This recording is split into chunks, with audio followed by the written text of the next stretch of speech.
Good morning and अस्सलाम वालेकुम। Welcome to my channel. बच्चों, आज जो कहानी मैं आपको सुनाने जा रही हूँ उसका नाम है द लेज़ी हॉर्स, एक काहिल घोड़ा। एक दफा का जिक्र है, एक गांव में एक ताजिर रहा करता था और उसके पास एक घोड़ा था जो कि बहुत सुस्त और काहिल था। घोड़ा हर वक्त आराम करना पसंद करता था। ताजिर नमक की तिजारत किया करता था। वो सुबह उठकर बोरियां नमक से भरकर घोड़े की पीठ पर लादता और घोड़ा उसको आराम आराम से नदी अबूर करते हुए एक शहर से दूसरे शहर पहुंचा कर आता। ताजिर उससे नफा कमाता, पर घोड़ा इस काम से बिल्कुल भी खुश नहीं था, क्योंकि वो काम करना पसंद करता ही नहीं था। वो रोज ये काम कर करके थक चुका था। एक सुबह जब ताजिर नमक की बोरियां भर रहा था, वो नमक की बोरियां भरकर जब घोड़े के पास आया तो उसने देखा घोड़ा तो मजे से आराम कर रहा है और सुकून से खर्राटे ले रहा है। उसने घोड़े को कहा, चलो उठो, काम का टाइम हो गया है, उठ जाओ।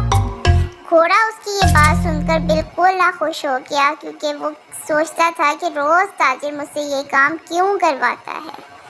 फिर भी ताजिर ने उसकी पीठ पर नमक की बोरियां लादी और उसे कहा कि तुम नदी अबूर करो, मैं तुम्हारे पीछे पीछे आता हूँ।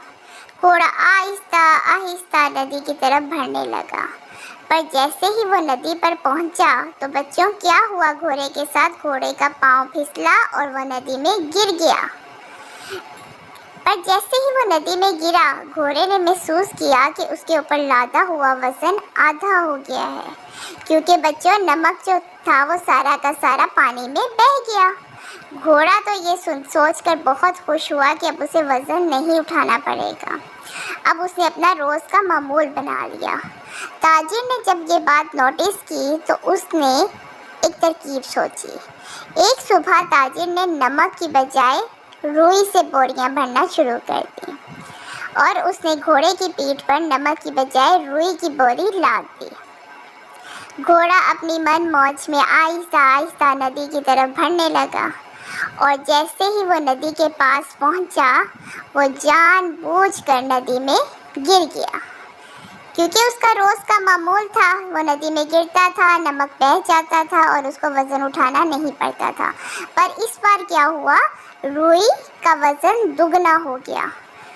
घोड़ा बेचारा तो परेशान हो गया। वो ऊपर उठने की कोशिश करता था, पर रुई के वज़न की वजह से वो दोबारा पानी में गिर जाता था।